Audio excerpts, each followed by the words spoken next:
is the first start of the Interprovincial tournament of Florence and Prato. If this is the first time that you're watching, I'm not 1500, I'm much higher than that, but I play just a few tournaments and my goal is to become a candidate master.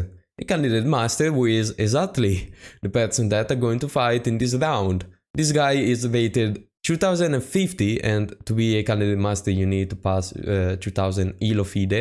And by the way, I'm 2200 on chess.com. And also, this guy is probably stronger than that, he's really young and he keeps improving.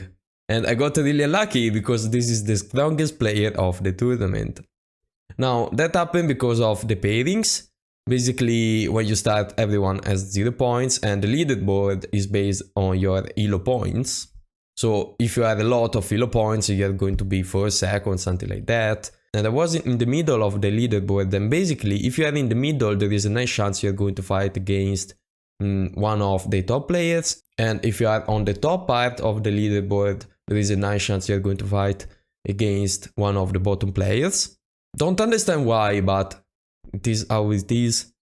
And from the last tournament I gained around 40-50 points, so I intend to gain even more in this tournament, so let's see if I can beat the candidate master. As you already know, if you already watched some of my videos, I'm an e4 player, so I played e4, obviously.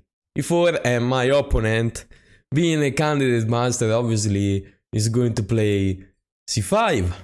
Because I mean, it's the Sicilian defense, it's really annoying, it's not unbeatable, but it's kind of the meta today. There are a lot of other strong openings, but most of the players play the Sicilian. I don't, because I don't like it at all, but there are other options. It's not that if you play the Sicilian defense you're going to win every game, it's not true. I have a really high score against the Sicilian defense, but you know, a candidate master is pretty strong. I play the closed Sicilian. Now, the closed Sicilian is not as strong as the open Sicilian. The problem is that I still have to learn it. I'm studying it, but I still have to learn it. And against the strong player, I want to be sure, I want to be safe. And I know the closed Sicilian pretty well, so I play knight on c3. And he answered with knight on c6, which is the best move. And now I play bishop on b5, which is the main line.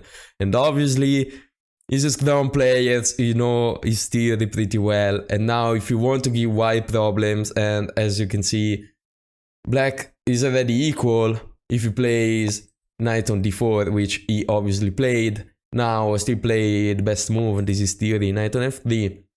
And now he played the sideline. I'm sure he knew that. This is a sideline, and he basically trying to make me go out of theory. And I know for a fact that after this move, e5 is the best move, and white stand a bit better. Although, it just a bit better. Don't worry, this is completely playable. And after this, he take my bishop. Now, if I take the knight, I think I worst. And I saw this line, like, let's say take. I could also take this pawn, because if you take my queen, I take the rook making a queen and I win, because I'm up material. But at this point, after I take, you could just take with the bishop, and I take with the pawn, let's say this way. And in my mind, this wasn't a great position, because his bishop is pretty strong. He's going to castle, maybe short, maybe not. And if he doesn't do that, let's say a castle short, he has the open file. So I didn't like this position at all. He's also going to have a strong center. So I decided not to go for this, and I was right. So going back, after the take, I take the knight. And this is good. And after this move, obviously his knight is under attack. You don't want to play knight on g8, basically undeveloping the knight. He plays knight on d5, which makes a lot of sense. Now, I was wondering if I could have played c4. But I wasn't sure about that. Let's say I play c4, he moves the knight. I was thinking about knight on b4, but Stockfish is suggesting knight on c7. And the problem is that I don't know, I can't really play d4. I mean, I can play d4, but then this pawn is weak, and I'm not sure about that. It's playable, but I wasn't sure about this position. Maybe I should have gone for c4. The problem is that this was a mistake that I made in this game. I don't know this line. If I want to play the close Sicilian, this is the main line. I don't know this line because no one plays it. Okay, this was a side line, but usually no one plays knight on d5, but I should know this. So this was a mistake by my part because I don't know what are the plans. So in this position, I try to play pretty logically. The best move is short castle, but I need to move the knight on b5 anyway at a certain point. So I played the knight on c3. And I thought I was pretty clever with this move. Because if you take, I'm going to take with the b pawn. Not with the d pawn because I don't have the control of the center. So let's say you take, I take with the b pawn. And I want to play d4. Then to take control of the center. Stockfish doesn't like it, but honestly it's not bad. It's not bad. From a human standpoint, at least. And my point basically is, you take my knight, I take. This pawn is better than this pawn. I have developed a piece. I have to be better. Now, I'm not better. For some reason, I'm not better. But in this position, he decided to play knight on b4. Now, I wasn't sure about knight on b4. Knight on b4, you waste another time moving your knight. I get it, you want to reroute it. But I don't know, looks like a waste of a time. Let's say I'm not going to play a3. If I play a3, you can reroute the knight successfully and I waste the time playing a3. So it's kinda pointless to play that, but let's say I play something else. You still have to waste another move to reroute your knight, and this is not really a threat, so it doesn't make a lot of sense. For this reason, in this position, I just decided to castle, which makes a lot of sense, and now I'm better, because I'm up in development. And now, he played g6. Now, g6 is a mistake.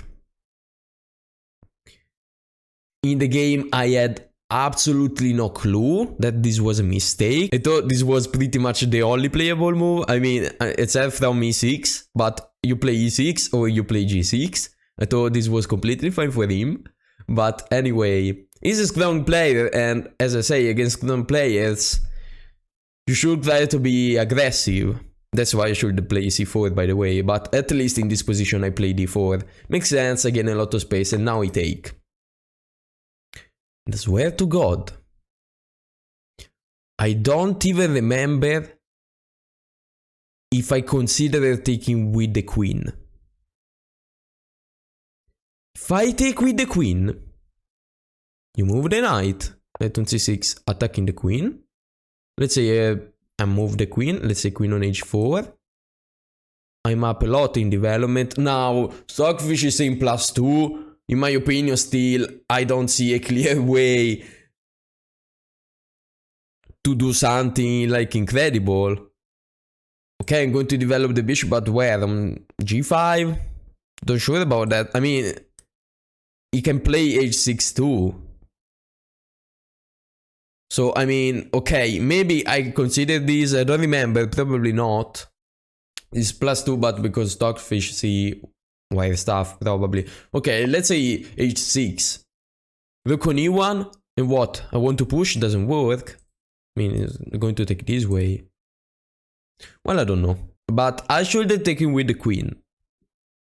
That makes sense. I took with the knight, still better, but taking with the knight doesn't make a lot of sense. My knight is misplaced now. He's not going to waste the time moving his knight. So yeah, it doesn't make a lot of sense. And now he plays bishop on g7, which is his plan, obviously.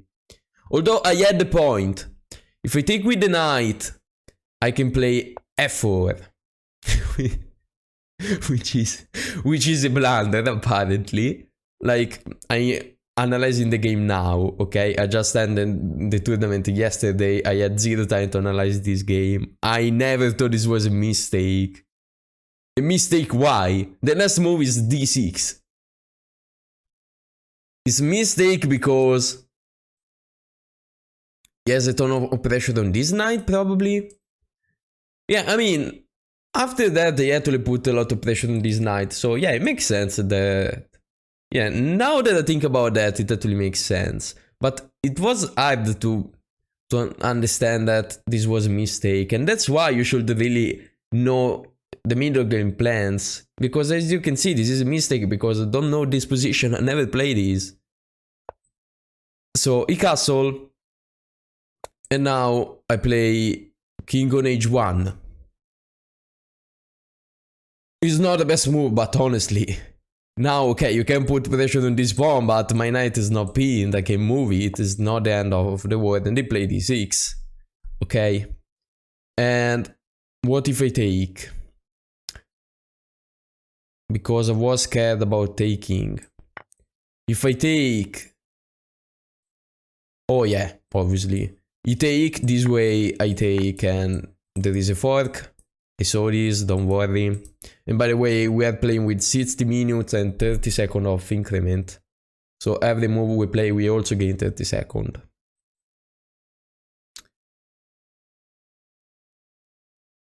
So instead of taking, which is a bad move, I played the best move, which is rook on e1. And I'm pretty happy about this move, because just prevents this threat and every threat possible. Let's say you take, I take with the pawn. And the diagonal is defended. My rook is not even bad. He took, I take with the pawn. Don't have a ton of problems. And now I play queen on a5, which is a bit sus. Wasn't sure about this move. But I don't know. In this position, I played a3. Which is a mistake. I know that I can't take the knight, okay? My point wasn't to take the knight. I can't because the rook is hanging. My point is that if you're not careful, I'm going to move this bishop somewhere and then I can take the knight because the rook is defended. So made sense in my opinion. And obviously you can't take this pawn, because if you do that, I could also take this, which is really good. Could also take this, which is really good. So let's say I take this, you take my rook, I take the bishop, is 2 pieces for the rook. And your queen is pretty bad. I'm also threatening to trap the queen, by the way. So yeah, you can't absolutely take this pawn. In this position, he played a move that I missed. I missed that. The rook pinned the knight, and now my position is really complicated. But I can be really tactical now. And I play bishop on e3. Bishop on e3 is not the best move. It says bishop on g5. Probably because you want to win this pawn. Bishop on e3 is a tactical move, because if you take this pawn, I just take the knight. Your knight is hanging now, that's my point. So you need to do something about that, and remove the knight, putting pressure there.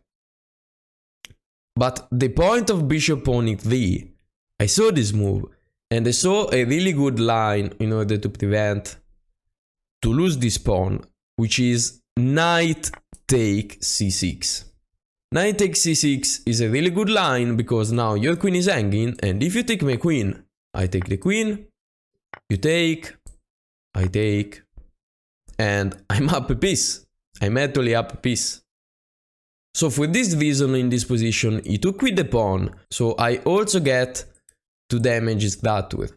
And I thought my position was pretty good. And also, I saw that in this position, I could have played queen on f3. So I had to say, I got much better with calculation. From the last tournament even, I got much better. Queen on f3. And let's say you take the pawn, I take this, and your rook is under attack, so you need to waste the time defending it, and then we see. And the best move is actually taking this pawn, which makes sense. But my opponent decided not to do that, and he played bishop on e6. Bishop on e6 is kind of the right move. It makes sense, because he's also defending this, but I don't know, he's kind of blocking his pawn. So I wasn't really sure about that.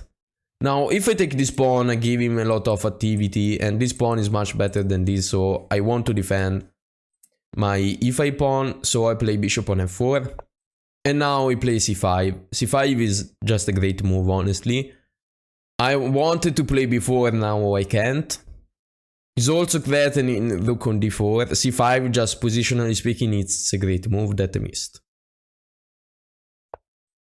So I played knight on e4. I want to play knight on g5, taking this, damaging the scratter, I mean creating some threats basically.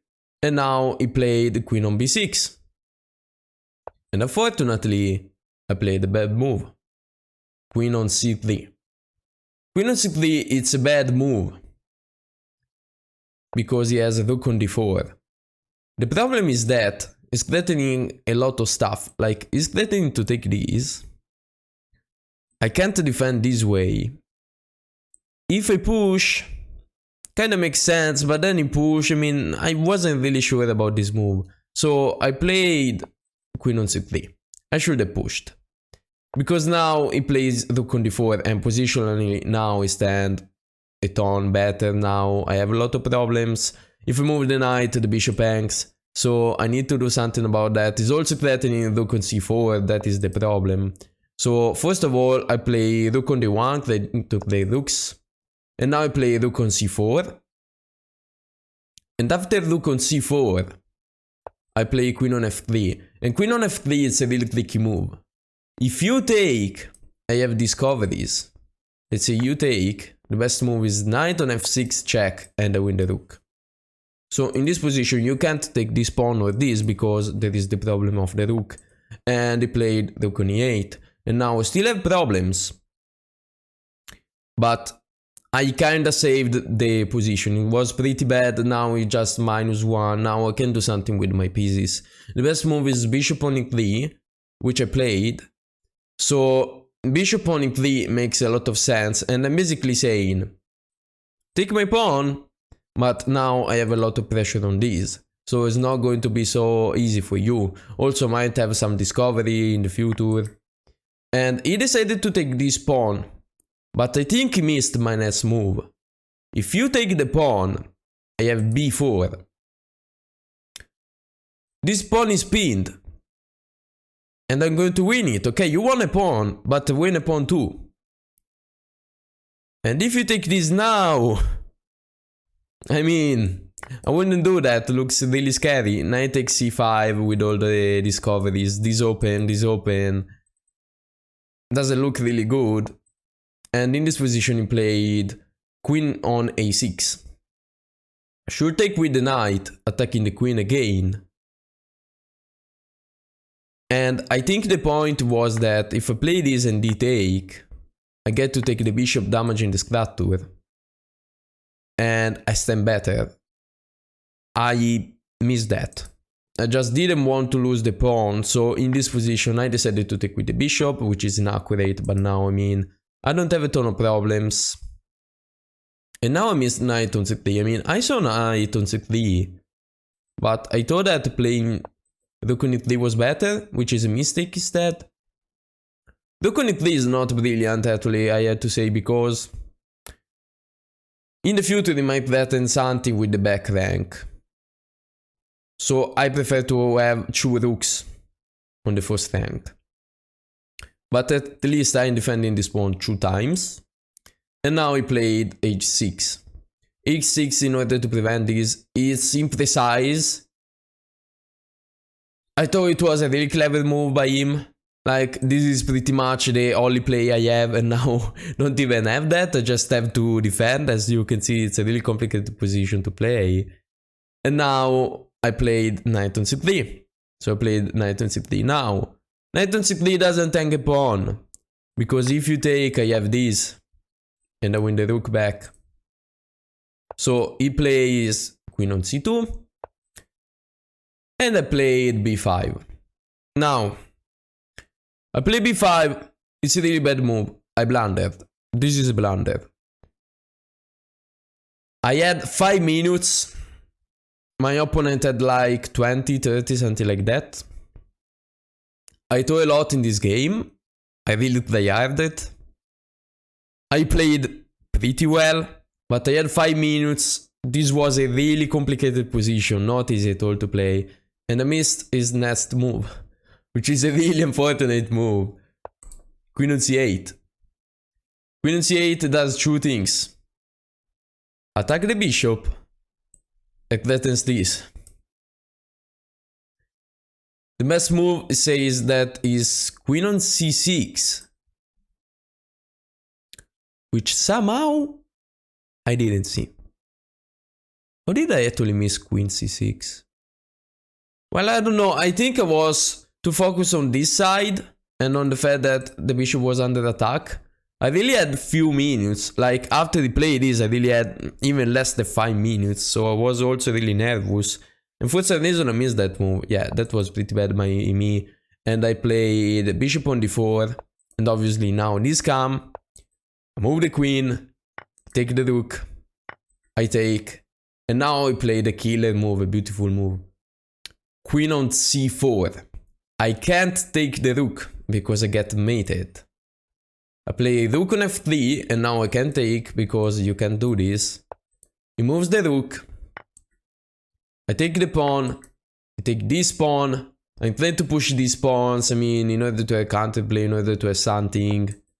I move the knight. He take the pawn. I go back.